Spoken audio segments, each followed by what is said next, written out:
What's up, peeps? Today is Q&A Tuesday. You asked me perfect questions, and I'm going to answer them for you. It's questions from steroids all the way to robotic penises.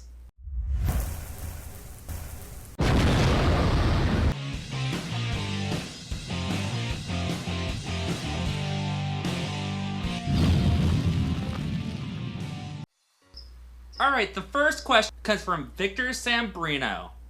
Why did you become a YouTuber? And that's a great question. Why did I become a YouTuber? I started doing YouTube whenever I went from Kansas to California due to a promotion that I received for Amazon.com. And a way for me to be able to still stay close to my family and still be able to be part of my, be able to talk to my friends was to do some YouTube vlogging. After about a month of doing that, I really got too involved in working for Amazon and I didn't really have that much time. So, now since I'm here in Seattle, I still don't really have that much time, but I have more time to devote to this than what I did before.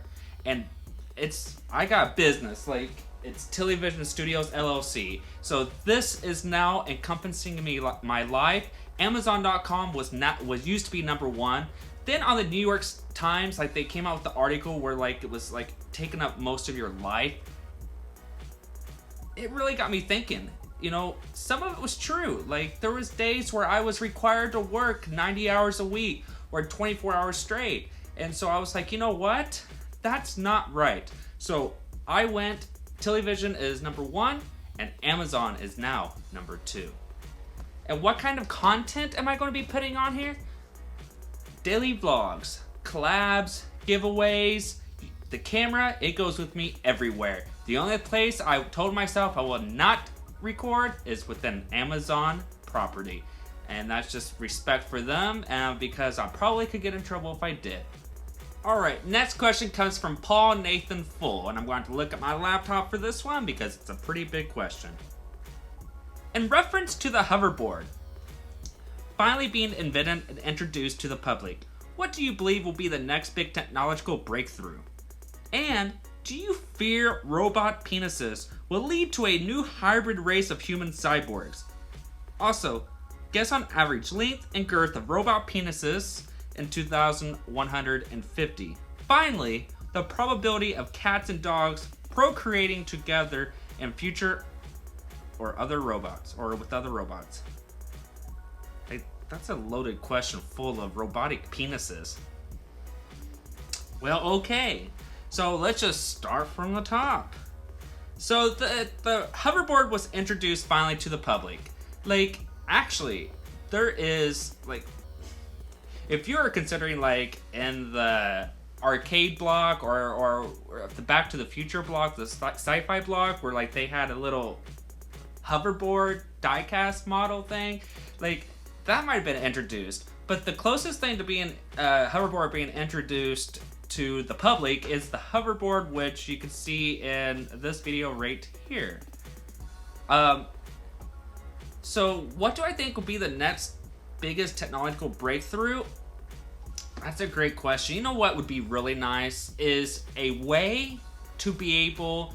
There was something I read where they were going to build this really big, city-size movable... I guess I can't say city-size. You could fit 10,000 people on there. I guess isn't there a city, right? Because I grew up in a town that had 2,000. But it was movable, and it was on two beams that could go all the way around the world. And it was super fast. I don't remember what the article said, but an hour and you'd be all the way around the world. That's how fast it went. I believe that one day we're going to have the ability to travel to any place in the world instantly. That is what I think is going to be the next technological breakthrough, is travel. Time travel?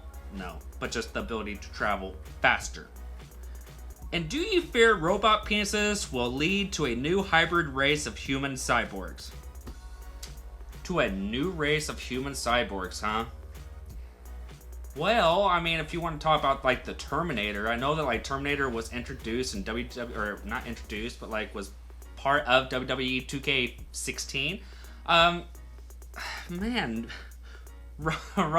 I can't touch this one. Robot penises, what's wrong with the one I have? The one that all the other guys have, right? Like, I don't like the robot penises. I want the meat. The fresh, meaty penis. The average length and girth of a robot penis in 2150. Well, you know, I figured that I got a big enough one, and the girth and the length and the size is just right down perfect. So I think that it's going to be 7.5 inches and a perfect size around. And finally, the probability of cats and dogs procreating together in future. I think so. Like, here in Seattle, like, the cats and the dogs get along perfectly. Like, I could see, like, even whenever I go to Kansas, like, my cat literally plays with my dog. I believe that it can get to the point where a cat and a dog will finally be able to procreate. That's my opinion. Like, leave comments below if you feel like that eventually will evolve to something where procreation will, between cats and dogs. I mean, I can see it, but it'd be freaking weird. And also, Paul Nathan Full wanted me to give out a huge shout out to the following individuals. Nathan Niederklein. I remember you.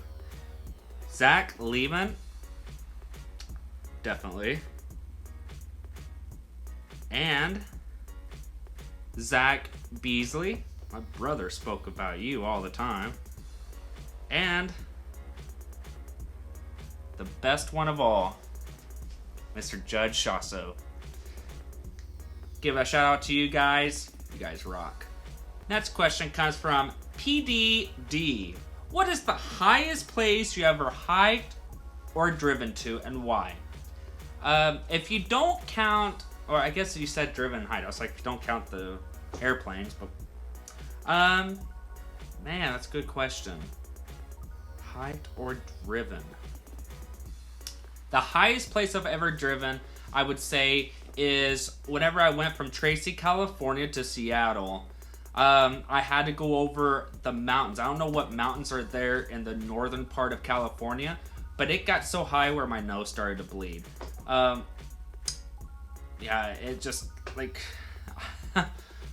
you were going up so high where, like, your car was idling so high and so hard, just trying to get up to the top, and then eventually, like, there was just, like, it wasn't just a slow going down, but it was, like, had to be, like, 45, 50 inch degree decline. It was just, like, you had to hold your brake going all the way down, and it was just super scary. So whatever those mountains are on the top of Northern California, that's probably the highest I've driven. Alright, last question comes from Joey G. What do you think of these guys on social media that take steroids, giving bad advice to newcomers that start working out? Now, that's a good question. I have a coworker who used to take steroids because that was the advice that he was given. Now, keep in mind, very good looking individual, did the steroids, got even sexier. These day and age, this is the unfortunate thing, guys. I say this in social media all the time. If you are beautiful looking, people watch your content because you're so easy on the eyes and that you're just sexy. And most individuals, when social media is their main way of survival, they gotta take drastic measures to be able to, you know, to look good. And, like, people for me, like, you know, I'm not easy on the eyes. I get it. I'm not saying I'm cute at all. So the only way that I'm going to get people to watch me for a certain length of time is that I have to put out the best content possible. So this type of mentality that I just said goes everywhere. Even like the bodybuilders and athletes, like, they gotta look good because sponsors will not sponsor you unless you look good, as long as you win. And, you know, sometimes you can lose, but if you're beautiful, you won. Same thing with the movies. Do you think the movies is going to hire me over somebody that is on steroids, that is really sexy and beefy? You know, that's just, and it's unfortunate. The only way that people's going to stop taking steroids is to get rid of it altogether. And it's unfortunate that, you know, the social media, people do it in social media because they got to get the upper advantage, and the individuals that they see can go anywhere. They tell them that, like, I've already been told, Steven, you don't look good. You're not going to go anywhere. You need to take steroids and work out, lose weight, beef up. Like, I've already been told it, but I'm not going to do it. Like, there's no way I'm going to step up to steroids. But that's a perfect question. And I just hope that one day people realize that steroids is bad.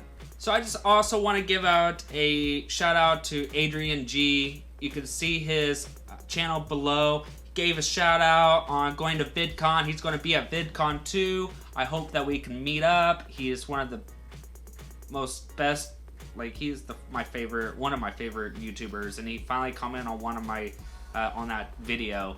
I'm super honored that he did. He has over 100,000 subscribers. He's super awesome, super funny, very controversial, very social experimenty. Yeah, take a look at his channel below. But anyways, that's all I have for today, you guys. If you like this video, give it a thumbs up. Don't forget to like, subscribe, share this video with others, and that's it.